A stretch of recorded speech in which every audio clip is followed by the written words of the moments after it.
sir. We spoke of the competitive conditions in the cotton textile industry and the emphasis on cost control. I don't presume to be an expert on cotton spinning, but I did live by it and was acquainted with many people who were directly involved in it. So I would say that one of the most important things that they always had to be concerned about was the cost of labor.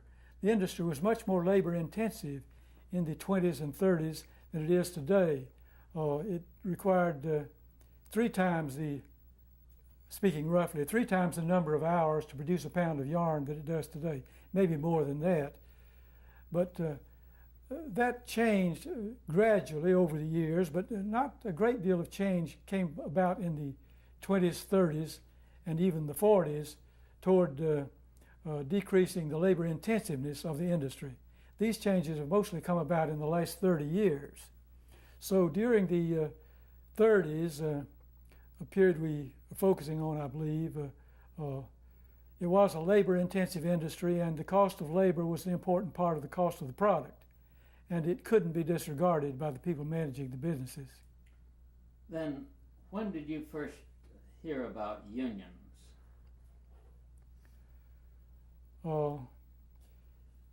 Unions came into the picture in cotton textiles, to the first of my knowledge, in 1929, when they sought to unionize a major plant in Gastonia.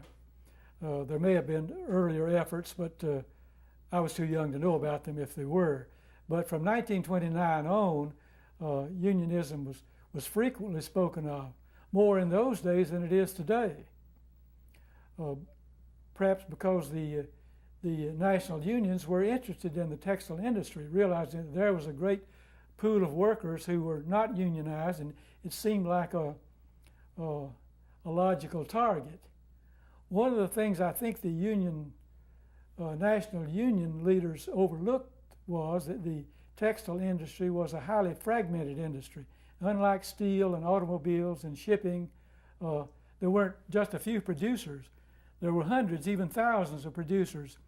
And to organize individual mills was going to be difficult and also resisted because of the individual mill who was threatened with unionization realized he feared he might not be competitive if he yielded to unionization while his competitors were still union-free.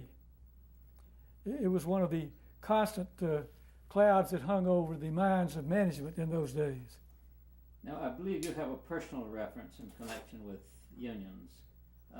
You did something in 1929, which I'd like to emphasize, your essay to Chapel Hill. Oh, yes. When I entered the university in 1929, I was asked to do an essay on certain suggested topics, and one of the suggested topics was to evaluate the cotton mill strike that was taking place or a cotton unionization effort that was taking place in Gastonia at that time. I remember choosing to write about that, though my knowledge wasn't personal. It was mostly from talking with people and reading the papers. I really don't remember what I said, but I think the point of it was that there were problems that needed to be dealt with, but that I felt that the people who had come to offer solutions to Gastonia didn't have the right approach.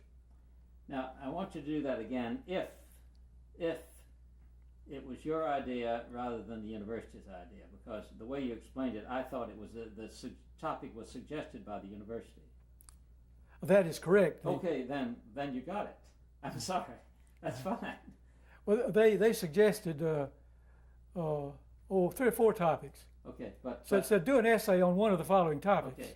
Okay. Mm-hmm. Do you remember the other topics? No, I don't. Okay, then you've done it. You see, I didn't realize it. The other topics weren't related to. Yeah. I felt like that was the topic that was nearest to my personal knowledge and experience, and I chose to write about it. No, that's fine.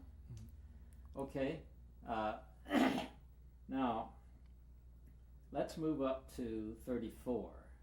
You had some personal experience with a strike then. You might tell about the strike and then what your personal memories of it. In 1934, I still lived in a mill village, even though I didn't work in the mill that owned the village. I worked in a hosiery mill that was close by. There was another hosiery mill across the street from the village where I lived, and this hosiery mill was the target of the strike of 1934.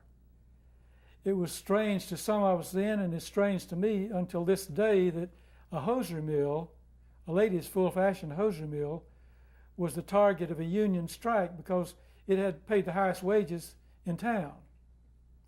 But this strike did take place on Catawba Street at that point, and I was able to sit on my porch where I lived and see the scene of conflict or confrontation that was taking place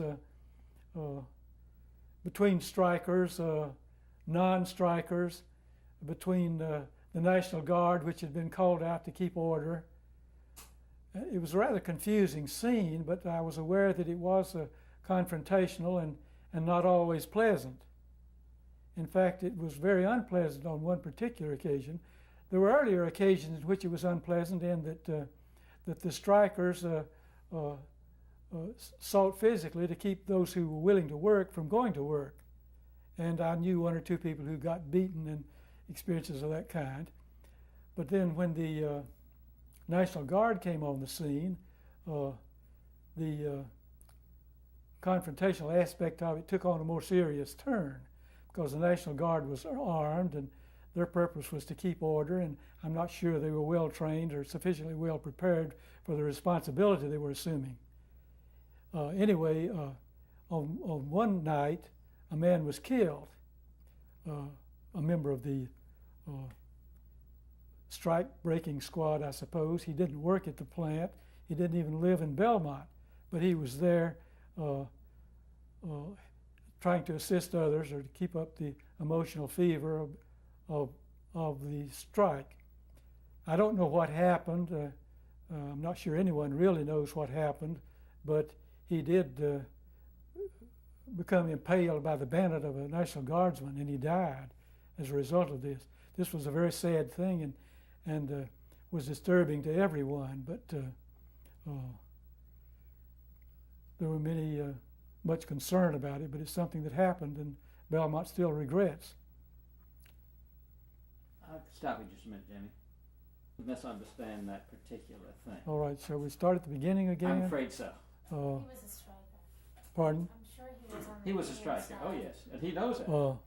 Well, he wasn't a striker at this particular plant. No. He was a person who came in support of the... He came to support, Right. but you see, Right. we can't. I call see him a what you striker. mean. Yeah, I did That's make a because serious then it would have mistake. been He somebody. wasn't a strike breaker at No, all. that, No. okay. Right. That's why Mhm. sorry if you don't mind. Mhm.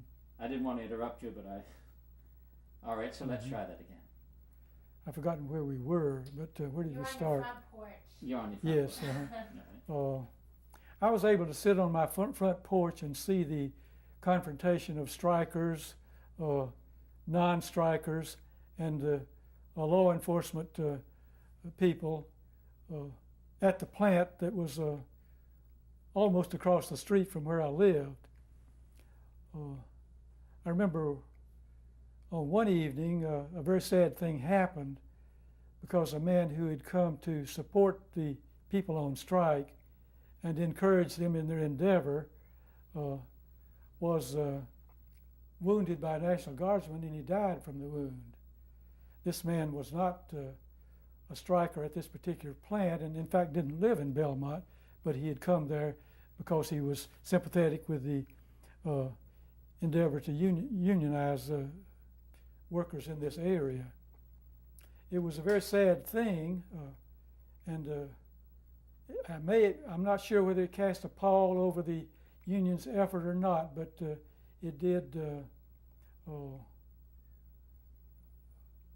It did depress a lot of people, and the union effort was not successful in this situation. It might not have succeeded anyway, but it didn't. This most tragic event took place at a hosiery mill, which paid the highest wages of any plant in town.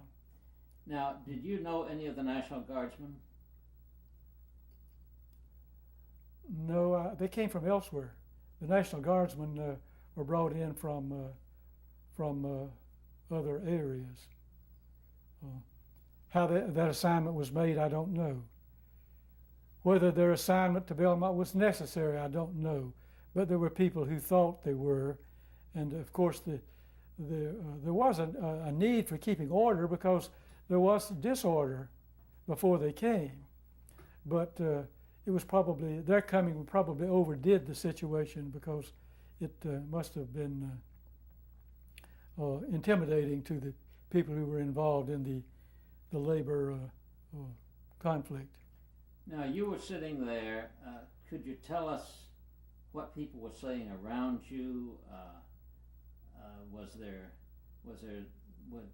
those people singing? Were they yelling? Did they have signs? How do you describe it? I don't recall singing, and I don't recall many signs. There were a few, but I suppose you'd characterize the interchange that took place more as catcalls than anything else, and harsh words. The purpose, I think, was the first purpose of the strikers was to intimidate the people who hadn't joined with them. And then the purpose of the National Guardsmen, I guess, was to intimidate or at least keep the strikers at bay. Now, when that was all over, could you tell about the effect it had on the town and the people, your neighbors? I think the more people that I encountered, and of course, I don't think that really had anything to do with my position because at that time I was only 21 years old and had a relatively low-paying job in the mill where I worked. But most of the people I contacted were anti-union. They felt that this was disruptive and would cause ill will among people in town, and was dealing with a situation that wasn't really a problem. That is, at least the situation in the full-fashion hosiery mills. But there were some cotton textile workers who joined with them because they hoped that if the hosiery mills were unionized, then maybe they could succeed in unionizing too. But that was, I don't think, a majority of the people. The community attitude, I think, is reflected somewhat by words I heard from our school superintendent, who was a man, of course, that I knew quite well, even though I'd been out of his school for some 3 or 4 years. But he was very angry about the fact that the hosiery workers were engaging in a strike that was involving other people in the town. He was extremely acutely conscious of the fact that the hosiery workers made more money than the teachers he had to pay to work in his schools. And the way he put it to me was that they are people who having cake while the rest of us have cornbread.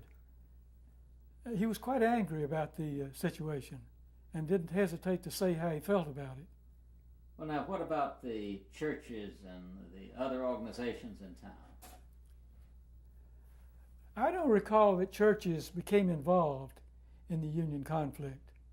I really don't think they did. I know that's reported in some southern towns, but in Belmont, I never saw evidence of it. The mill managers were mill owners, if you put it that way, stockholders in the mills in Belmont, were many of them local people. They belonged to local churches. The plant management, like superintendents and overseers, also belonged to the churches. They had a relationship with the people who worked in the plants. And this was not only through work, but through the churches and through other community activities. One of which was baseball, a very popular recreational activity in those days. The mills sponsored baseball teams and they played among themselves. So there was a great deal of camaraderie between workers and middle management, and even in some degree the family members of top management. Now, you went on to to have a pretty responsible, substantial job in management. Did the legacy of that thing that happened in 34 ever come up or ever have any effect?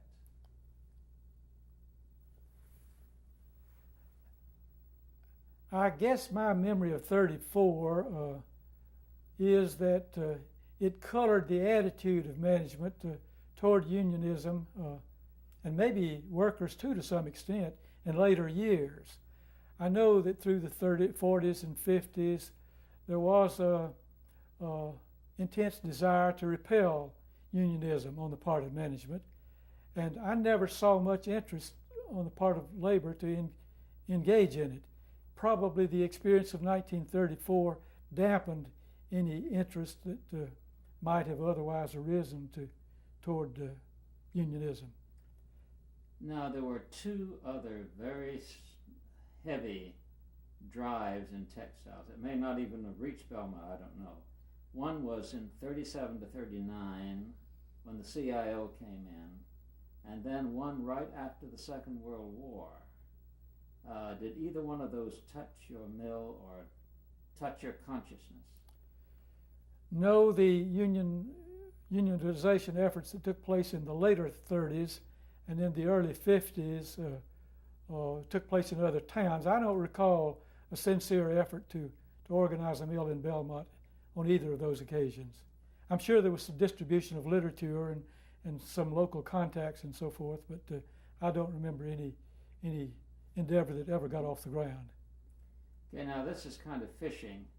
Do you remember the Southern Textile Bulletin and Davy Clark? He was kind of a character. Did you know him or know of this publication or anything? Well, I didn't know Mr. Clark personally. I was familiar with his publication, and I knew he had friends in the textile industry. And may not be fair for me to say this, but I think he made a living exploiting the fears and biases of textile management. I'm not sure that what he did really contributed very much to the outcome of or development of the situation either way. That's an interesting, very precise evaluation, and I suspect that a lot of people would agree with you. That's interesting. Mm-hmm. Okay, I'm about done. Okay.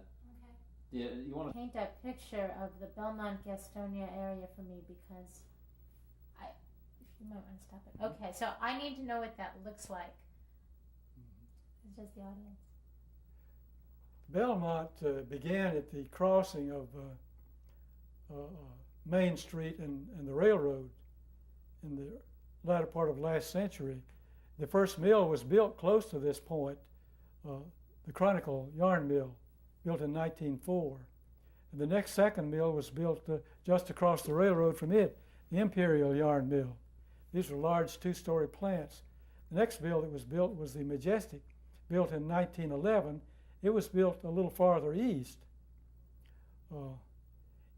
To provide employees to operate each of these plants, they had to build villages because there was not housing available in Belmont.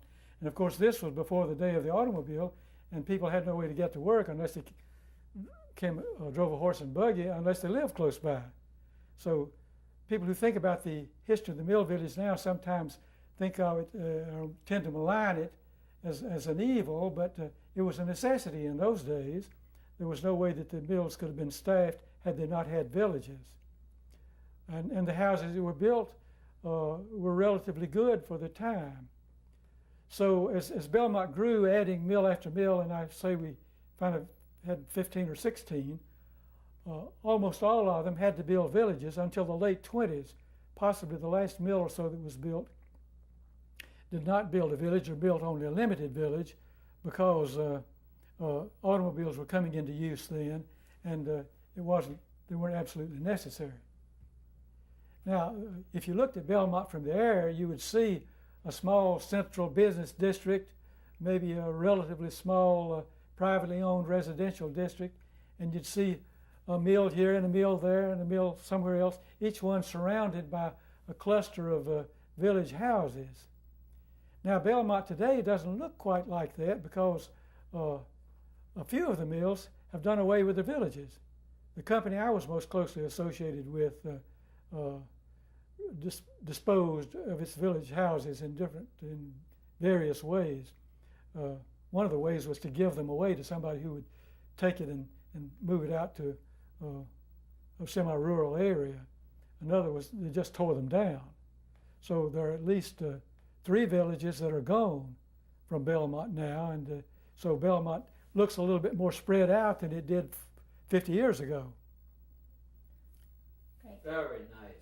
That's very nice. Is that? Yes. Belmont, along with Mount Holly, is the easternmost town, or one of the 2 easternmost towns in Gaston County. Gastonia is the county seat and the center of Gaston County, and had many cotton spinning mills even before Belmont came into the picture. Gaston County, maybe even to this day, has the largest concentration of cotton spindles of any equal area in the world. And Belmont, though smaller than Gastonia, probably had a greater concentration of spinning mills per acre than even Gastonia. But other towns in the county also had their mills as well. Dallas, the oldest town in the county, had its mills. Even Kings Mountain, which is partly in Cleveland County, had its mills. Lowell, Bessemer City, McAdenville, Cramerton all had plants. A few of these towns, like Cramerton, had a very large plant. McAdenville at one time had a very large plant that was closed for a while and then reopened later. Gastonia had one very large plant, the Loray Mill, which was the scene of the 1929 unpleasantness in labor matters. Belmont, unlike those towns, did not have a single large plant. Belmont had many small plants. I think we may at one point have been as many as almost 20, including a hosiery as well as cotton yarn spinning. Great. So, Very nice. Beautiful. That was great. In 34. the understanding or impression of unionism, I think, that prevailed in the minds of most people in Belmont in the 20s and 30s probably was acquired from newspapers. Newspaper reports of union conflict in the coal mines and the steel mills, in the automobile industry, longshoremen. So I'm sure that in the minds of many people, not only management but working people as well, unionism was thought of as being a cause of conflict, oftentimes violence. And I think this might have influenced the reluctance of workers in this area to toy with it. Also, they knew that violence meant or struggle between local peoples, people whom they knew. In Belmont, at least, workers and middle management were very close. Workers and top management were fairly close. So it's something that people in the Belmont mills would think about in connection with the invitation to engage in a unionization effort. That's great, and we can illustrate that with a headline. A lot of people. Can you start again? I just turned on. I think a lot of people in other parts of the country might think that calling the National Guard out to keep order during a strike was a very severe tactic. And admittedly, from today's point of view, it was. But I think you have to take yourself back to the attitudes and understandings that prevailed at that time. And that was the feeling that strikes were inevitably led to some kind of violence. Now, admittedly, the National Guard was a situation of overkill, but it probably was the easiest thing to have done in this part of the country, because there was a close relationship between the people in the Piedmont area, textile industry, and the government in Raleigh. Many of our governors came from hereabouts, like Governor Huey from Shelby, Governor Max Gardner from Shelby, Governor Cherry from Gastonia, and those who didn't came from other parts of the state who had textiles also. So I'm sure there was a personal acquaintance between many of the leaders in the textile industry and the people who ultimately who attained to the seat of governor in Raleigh. So if one needed help, it probably wasn't hard to get.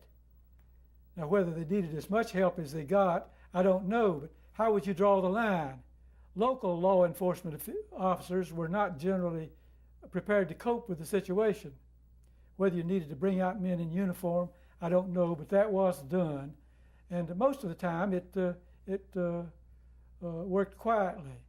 At least at the plant at which I worked, they stationed a few men around, and there was never any problem. That was true at most plants. As a matter of fact, most of the workers who were not engaged in the strike welcomed the presence of the National Guard. They felt, well, this is assurance that we won't have trouble. Very nice. Great. That's great. That's excellent. It is such a thrill to talk with you because did you see any of that? Can you talk about that? What do you think about it?